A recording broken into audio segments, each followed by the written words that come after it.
Assalamualaikum warahmatullahi wabarakatuh. Selamat datang di channel Muhammad Samsudin. Di kesempatan kali ini, saya akan bercerita arwah jenazah yang hilang. Sebelum masuk ke ceritanya, jangan lupa subscribe dulu ke channel ini. Selamat mendengarkan. Arumi tampak tidak bisa mempercayai apa yang baru saja ia dengar dari Aryo. Anak kecil yang tadinya dikejar, ia sentuh, dan ia ajak bicara bukanlah manusia. Ia bahkan masih bisa merasakan bagaimana dinginnya kulit anak itu di permukaan kedua telapak tangannya. Lalu ia mendadak mendengar bahwa anak tadi bukanlah manusia. Rasanya ia menjadi sulit mempercayai kenyataan. Ia biasanya bisa membedakan mana arwah dan mana manusia biasa.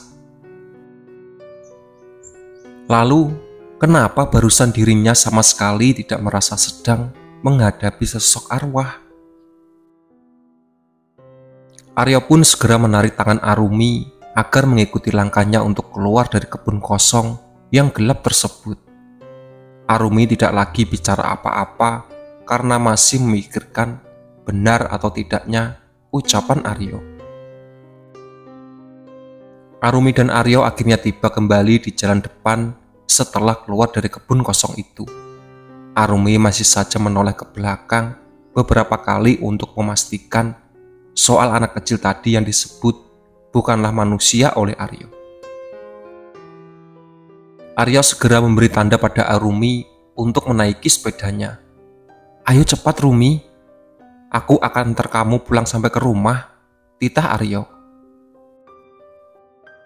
Arumi menuruti hal itu dan segera menaiki sepedanya.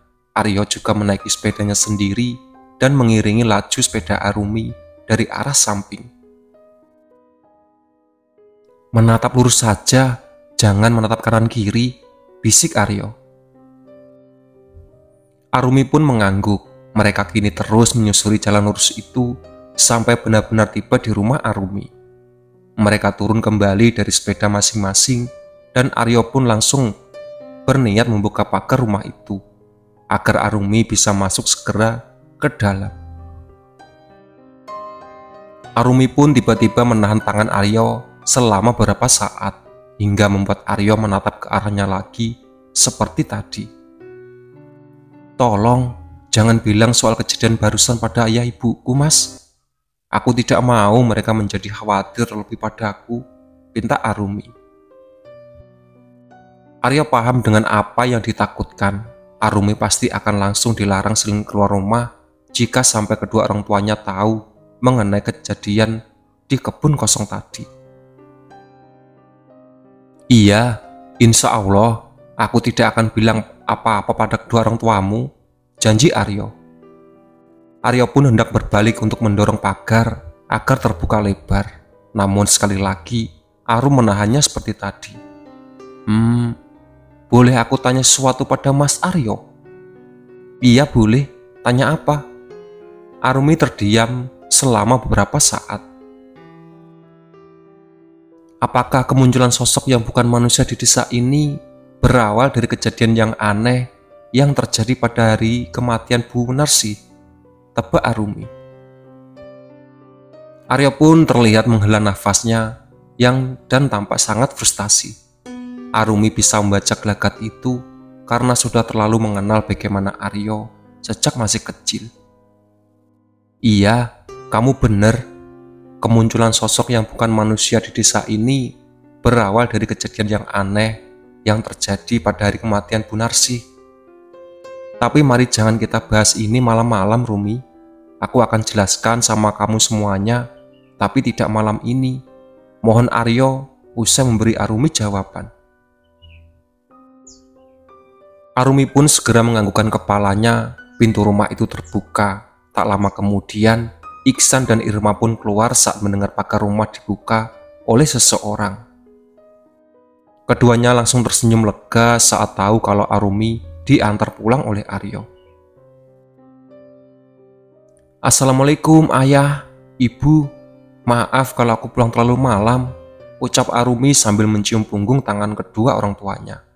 Waalaikumsalam Cahayu, tidak apa-apa kok, toh kamu akhirnya tidak pulang sendirian, tapi diantar oleh Nak Aryo sampai ke sini, jawab Iksan.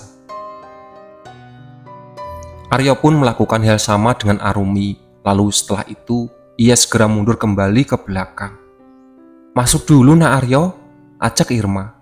Terima kasih Budi Irma, tapi sebaiknya aku langsung pulang saja, karena ini sudah malam. Tidak enak juga sama tetangga kalau aku bertamu malam-malam begini, jawab Aryo. Tapi, lain kali kamu benar-benar harus bertamu ke sini ya. Jangan lupa mampir seperti biasanya, meskipun sekarang Arumi sudah tidak jauh dari kami, pinta Iksan. Aryo pun tersenyum seadanya. Iya Pak Iksan, insya Allah aku pasti akan sering mampir seperti biasanya, meskipun sekarang Rumi sudah pulang.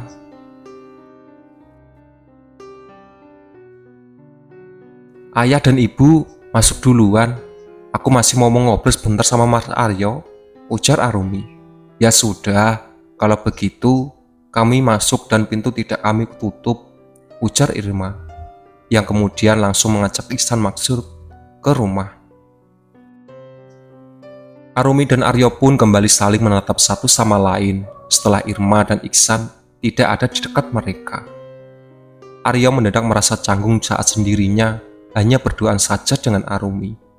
Namun lain halnya dengan Arumi yang tidak pernah mempermalukan rasa canggung di dalam hidupnya.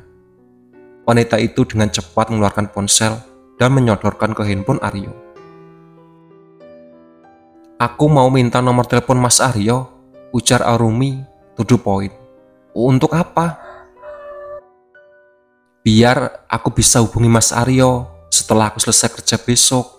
Aku mau ajak Mas Aryo ketemu di luar, biar gak ada yang menyeka ketika Mas Aryo menceritakan semuanya padaku. Mas Aryo belum lupa sama janji yang tadi ucapkan kan? Selidik Arumi. Aryo pun segera mengambil ponsel milik Arumi dan mengetik nomor ponselnya di sana. Mana mungkin aku lupa dengan janjiku sama kamu, Rumi? Aku belum pernah membuat janji pada wanita manapun selain ibumu selama ini. Kalau kamu adalah wanita kedua yang berani aku berjanji seperti tadi, tidak pernah ada yang lain, ucap Aryo. Arumi bisa mendengar hal itu yang jelas, namun tetap saja sangat tenang saat menghadapi Aryo. Jantung Aryo sendiri sudah berdebar-debar sejak tadi. Ia tidak menapak debaran itu setelah bertemu lagi dengan Arumi. Namun Aryo sadar, bagaimanapun semua hal selalu membutuhkan proses, begitu pula dengan perasaan. Terima kasih karena Mas Aryo sudah memberikan nomor telepon padaku. Aku akan menyimpannya dan akan mengirim pesan pada Mas Aryo agar Mas Aryo juga bisa menyimpan nomor teleponku di ponsel Mas Aryo, ucap Arumi sekaligus minta izin pada Aryo. Iya silakan, aku akan langsung menyiapkan nomor ponselmu.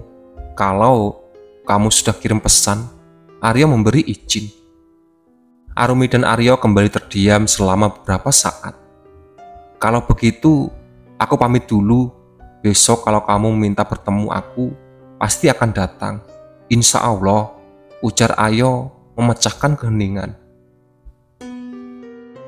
Iya mas, hati-hati di jalan, lurus saja, jangan menoleh kanan kiri, pesan Arumi, persis seperti bagaimana Aryo memintanya tadi.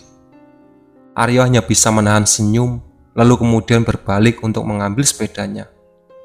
Assalamualaikum, pamit Aryo. Waalaikumsalam, balas Arumi tetap santai seperti biasanya. Setelah Aryo pergi, Arumi langsung menutup pagar dan menguncinya. Irma dan Iksan pun yang sejak tadi mengintip dari dalam rumah, kini saling bertatapan satu sama lain. Mereka hanya membicarakan soal nomor telepon, ujar Irma kecewa.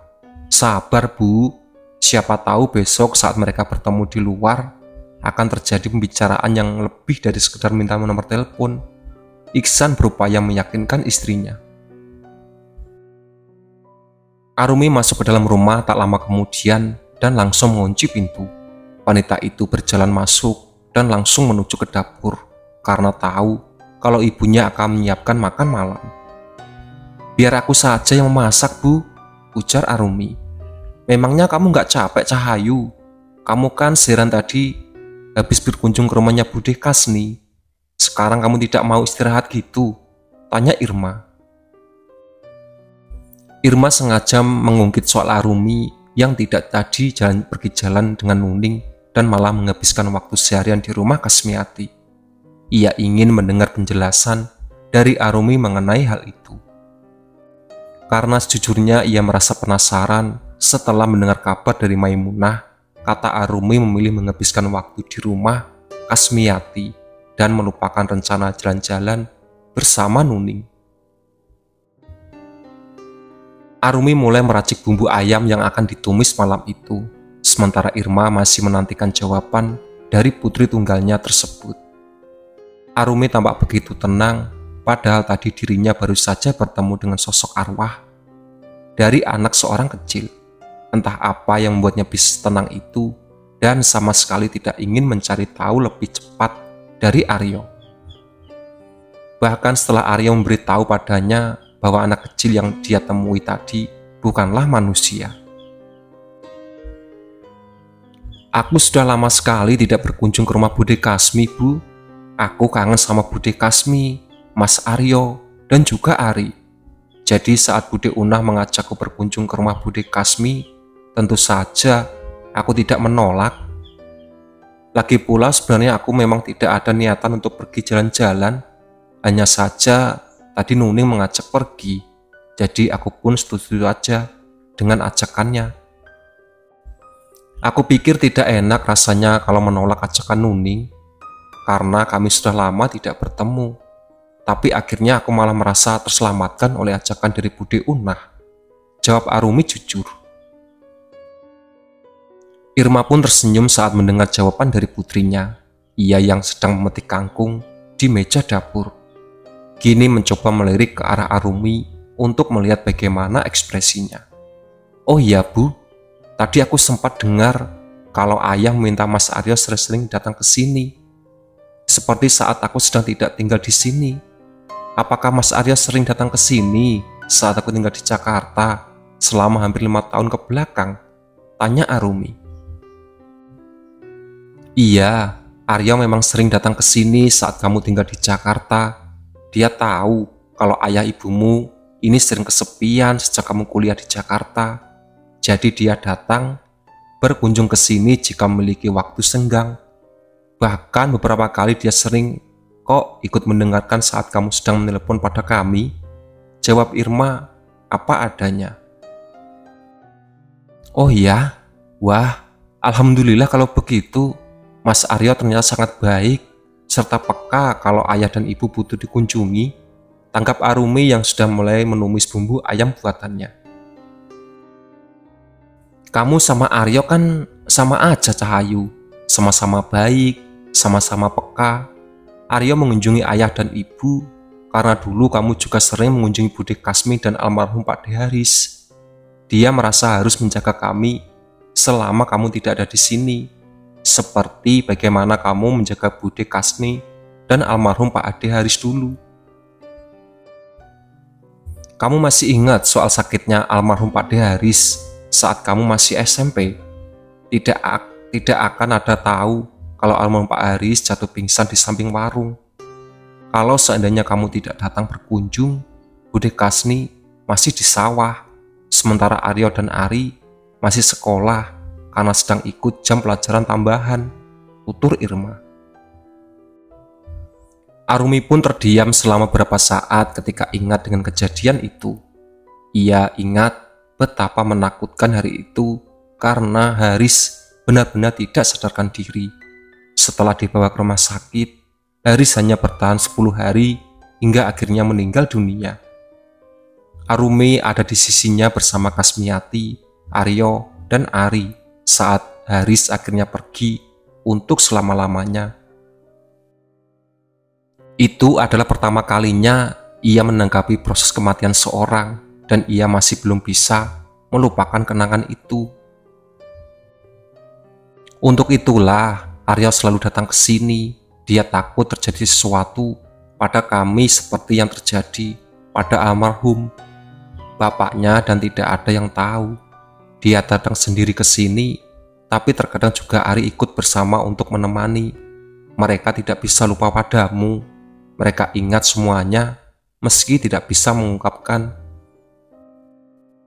Sampai detik ini pun, aku masih sering khawatir terhadap Bude Kasmi, Bu. Itulah mengapa aku senang sekali saat diajak berkunjung oleh Bude Unah daripada harus pergi jalan-jalan. Aku tidak pernah lupa tanya soal keadaan Bude Unah, Mas Aryo, dan Ari selama berada di Jakarta melalui Nuning. Itu karena aku masih ingat bagaimana rasanya saat kehilangan almarhum Pak De Haris. Almarhum Pak De Haris orang yang sangat baik, Bu, dan aku masih tidak menyangka kalau akan secepat itu kehilangan beliau. Ungkap Arumi atas perasaan yang tidak pernah ia bagi dengan siapapun selama ini. Ibu paham, Nak. Ibu paham soal rasa kehilangan yang kamu rasakan. Tanggap Irma seraya menggenggam tangan Arumi dengan erat. Setelah makan malam tersaji di atas meja makan, Arumi pun pamit untuk pergi ke kamarnya. Ia ingin berganti pakaian lebih dulu sebelum makan malam. Tadi di rumah Maimunah, ia hanya sempat mandi sore, tapi tidak berganti pakaian karena tidak membawa baju ganti. Ia meletakkan tas miliknya di tempat biasa, menggantung tas. Ia mengambil pakaian bersih dari dalam lemari, lalu pergi ke kamar mandi. Setelah selesai berganti pakaian, Arumi hendak langsung keluar kembali dari kamarnya. Namun ia mendadak berhenti sejenak di tempatnya dan menatap ke arah jendela kamarnya yang masih tertutup rapat. Ia kembali ingat soal kejadian aneh yang terjadi pada hari kematian Narsih. Ia sempat ucapkan oleh Aryo. Hal itu benar-benar membuatnya penasaran. Sehingga kini ia melangkah menuju ke arah jendela dan membukanya lebar-lebar seperti malam. Angin berembus menempa wajah Arumi dan membuatnya merasa segar kembali. Ia kemudian melangkah meninggalkan jendela kamarnya, lalu pergi keluar kamar untuk makan malam bersama kedua orang tuanya. Iksan dan Irma sudah berada di meja makan dan sedang menikmati masakan yang dimasak oleh Arumi. Mereka tampak sangat menikmati makan malam kali itu dan makan dengan lahap. Ternyata kamu benar-benar bisa memasak, Cahayu. Pantas saja kalau usaha keriting yang kamu jalani berada di Jakarta sangat lancar seperti harinya, ujar Irma, mengakui rasa masakan Arumi yang sangat enak. Arumi pun tersenyum seadanya lalu duduk di kursi yang kosong. Alhamdulillah, kalau rasanya masakanku memang enak. Mulai sekarang, pagi-pagi sekali biar aku yang ambil alih dapur ya, Bu. Tanggap Arumi seraya meminta izin pada ibunya. Itulah sahabat cerita dari arwah jenazah yang hilang. Ditunggu part selanjutnya. Oke.